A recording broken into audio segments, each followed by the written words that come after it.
नमस्ते। इस नए और बेहद दिलचस्प विश्लेषण में आपका स्वागत है। देखिए, दशकों से जब भी ग्लोबल बिजनेस लीडर्स ने इंटरनेशनल एक्सपेंशन के बारे में सोचा है, तो उनका प्लेबुक बड़ा सेट और परखा हुआ रहा है। एक ऐसा रास्ता जो बस एक ही दिशा में जाता था। लेकिन आज वो पुराना प्लेबुक एक बहुत बड़े और अनएक्सपेक्टेड बदलाव से गुजर रहा है। आज हम जिस स्ट्रैटेजी को डिकोड करने जा रहे हैं ना, वो ग्लोबल बिजनेस के नियमों को पूरी तरह से फिर से लिख रही है। हम बात कर रहे हैं द राइजिंग सन स्ट्रैटेजी की, और यकीन मानिए, इसे समझना अब सिर्फ एक ऑप्शन नहीं है। आज की तेजी से बदलती दुनिया में ये एक बड़ी जरूरत बन गया है। चलिए इसमें गहराई से उतरते हैं। तो आज की इस चर्चा को हम कुछ आसान स्टेप्स में समझेंगे। पहले बात करेंगे अमेरिका पर अपनी डिफ़ॉल्ट निर्भरता पर पुनर्विचार करने की। फिर देखेंगे जापान की ऐतिहासिक वापसी। उसके बाद इनोवेशन, साझा रणनीतिक हित, नया बिजनेस प्लेबुक और आखिर में उस सबसे ज़रूरी सांस्कृतिक बदलाव पर गौर करेंगे। आइए सबसे पहले बात करते हैं अमेरिका पर हमारी निर्भरता और डाइवर्सिफिकेशन की इस नई ज़रूरत पर। ऐतिहासिक तौर पर देखें तो अमेरिका हमेशा से एक क्लियर कट चॉइस रहा है ना? दुनिया के सबसे गहरे कैपिटल मार्केट्स, एडवांस टेक्नोलॉजी और एक बहुत ही प्रिडिक्टेबल सिस्टम, मतलब सब कुछ सेट था। लेकिन आज की नई वास्तविकता कुछ और ही कहानी बयां कर रही है। डेटा और स्रोत हमें साफ बता रहे हैं कि अमेरिका में संस्थागत गुणवत्ता में गिरावट आ रही है। ऐसे में जो डिसीजन मेकर्स हैं, उन्हें इस पर बहुत सावधानी से विचार करना होगा। अब स्थिरता के लिए सिर्फ एक जगह के भरोसे नहीं बैठा जा सकता। स्थिरता की इस खोज ने अब ओईसीडी के जो दूसरे मैच्योर लोकतंत्र हैं, वहां स्ट्रेटेजिक डाइवर्सिफिकेशन खोजना बिल्कुल जरूरी बना दिया है। और यहीं एंट्री होती है हमारे दूसरे अहम पॉइंट की, जापान की ऐतिहासिक आर्थिक वापसी, जो उन तथाकथित लॉस्ट डिकेड्स यानी खोए हुए दशकों से बहुत आगे निकल चुकी है। अब जरा इस टाइमलाइन को देखिए। 1980 के दशक के मध्य तक राज्य के नेतृत्व वाले दृष्टिकोण के कारण जापान में पूंजी का बड़े पैमाने पर गलत आवंटन हुआ था। 1989 में उनका निक्के 225 इंडेक्स करीब 38,915 के अपने पीक पर था। लेकिन उसके बाद जो पतन शुरू हुआ, उसने 1990 से लेकर 2023 तक ठहराव के लॉस्ट डेकेड्स ला दिए। 30 साल से भी ज्यादा समय तक मार्केट उस शिखर से नीचे ही रहा। लोग तो जापान के मॉडल को भुला ही चुके थे, लेकिन जापानीज पॉलिसी मेकर्स ने हार नहीं मानी। उन्होंने इस दौरान धीरे धीरे एक मॉडर्न मार्केट इकोनॉमी के लिए जरूरी संस्थागत क्षमता बनाई। और फिर आया 2024। इंडेक्स ने आखिरकार अपने 1989 के उस ऐतिहासिक लेवल को वापस पा लिया। और सबसे चौंकाने वाली बात, 2024 के बाद निक्के में 61.1% का आश्चर्यजनक अतिरिक्त उछाल दिखा। ये कोई छोटी मोटी बात नहीं है, ये सच में एक अभूतपूर्व वापसी है। और इस वापसी का स्केल देखिए, $4.11 ट्रिलियन। जी हाँ, ये जापान की नॉमिनल जीडीपी है, ये कोई छोटा मोटा बाजार नहीं है। ये एक विशाल देश है और अब इसका कैपिटल अकाउंट पूरी तरह से खुला हुआ है। उनकी एक्सचेंज रेट काफ़ी हद तक फ्लोटिंग है, जो बाहरी झटकों को आसानी से अब्जॉर्ब कर लेती है।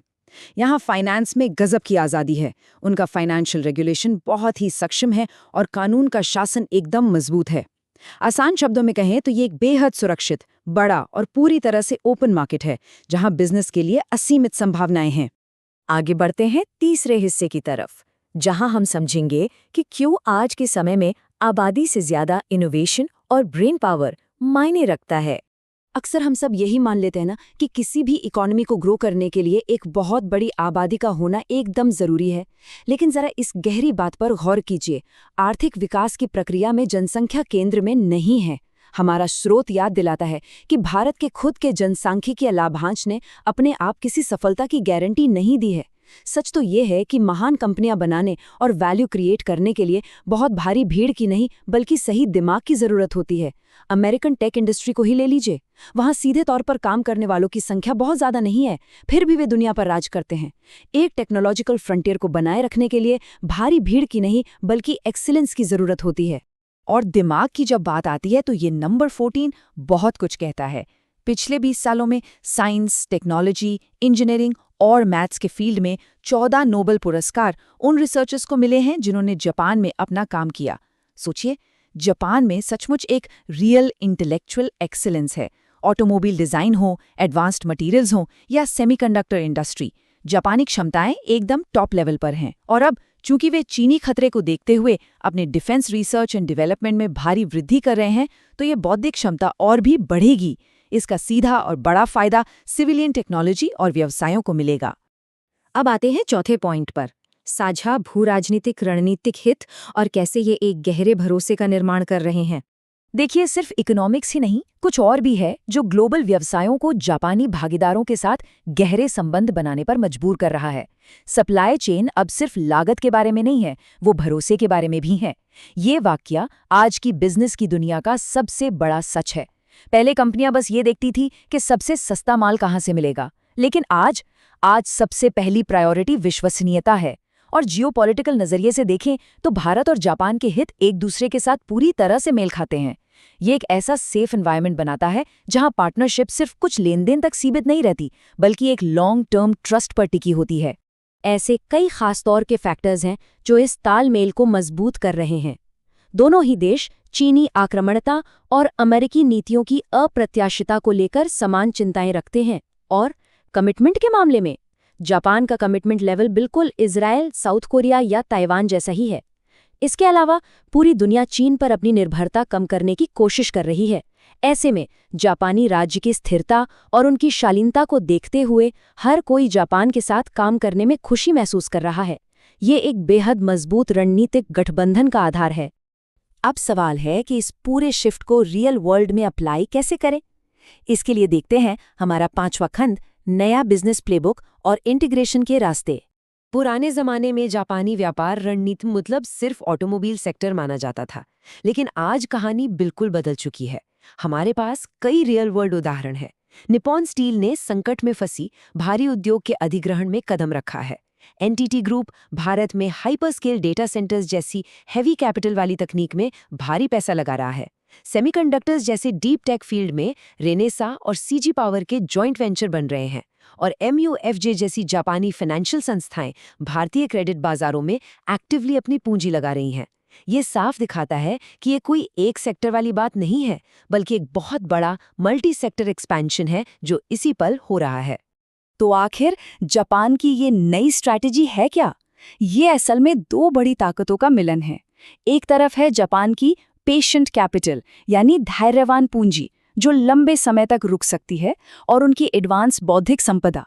दूसरी तरफ है भारत का विशाल पैमाना और पूरी दुनिया के लिए प्रोडक्शन करने की बेजोड़ क्षमता। इन दोनों को एक साथ मिलाकर विश्व बाजार में उतरने की ये रणनीति सच में एक बड़ा गेम चेंजर साबित हो रही है। लेकिन, और ये बहुत बड़ा लेकिन है, इस छठे और आखिरी खंड पर गौर कीजिए। सांस्कृतिक बदलाव को समझना, जो कि इस मार्केट में प्रवेश की असल कीमत है। सब कुछ सही है, इकोनॉमिक्स और स्ट्रैटेजी एकदम परफेक्ट है, लेकिन इस बदलाव को लागू करने के लिए बिजनेस लीडर्स को अपना पूरा माइंडसेट बदलना होगा। एक शब्द है ना हमारे यहाँ, जुगाड़, जिसे हमारा स्रोत स्पष्ट रूप से भारतीय व्यापार संस्कृति का एक ऐसा हिस्सा मानता है जो रातों रात और अस्थायी जीत के लिए इस्तेमाल होता है। खैर, आपको बता दूं, ये जुगाड़ वाला माइंडसेट जापान में बिल्कुल काम नहीं करेगा। जीरो। वहाँ व्यावसायिक संबंध लॉन्ग टर्म भरोसे और असीम धैर्य पर टिके होते हैं। अगर कोई कंपनी शॉर्टकट लेकर वहाँ घुसने की कोशिश करेगी तो वो पक्का फेल होगी। वहाँ सफलता के लिए नियमों के हिसाब से और दूर की सोच रखकर ही खेलना जरूरी है। एक अच्छी खबर ये है कि जापानीज बिजनेस एलीट अब इंग्लिश काफ़ी अच्छे से बोलने लगे हैं, तो भाषा की वो पुरानी दीवार अब कम हो रही है। लेकिन सिर्फ भाषा बोलने से आप उनके साथ इंटीग्रेट नहीं हो जाते। असली एकीकरण तब होगा जब आप ये सीखेंगे कि जापानीज बिजनेस वर्ल्ड के साथ जुड़ा कैसे जाता है, और सबसे बड़ी बात, उनका वो अटूट भरोसा जीतना। उस भरोसे को आप रातों रात खरीद नहीं सकते। इसके लिए आपको लगातार समय देना होगा और बहुत गंभीर प्रयास करने होंगे। तो आखिर में ये पूरा विश्लेषण हमें एक बहुत अहम सवाल पर लाकर खड़ा कर देता है। अमेरिका केंद्रित अनुमान का युग अब विविधता की मांग कर रहा है। हमारे सामने जापान के रूप में एक बहुत बड़ा, स्थिर और पूंजी से भरा बाजार है। लेकिन क्या हमारे व्यावसायिक नेता इस विशाल क्षमता को अनलॉक करने के लिए अपने कल्चरल माइंडसेट को बदलने और उस असीम धैर्य को निवेश करने के लिए पूरी तरह से तैयार हैं? इस पर जरूर विचार कीजिएगा।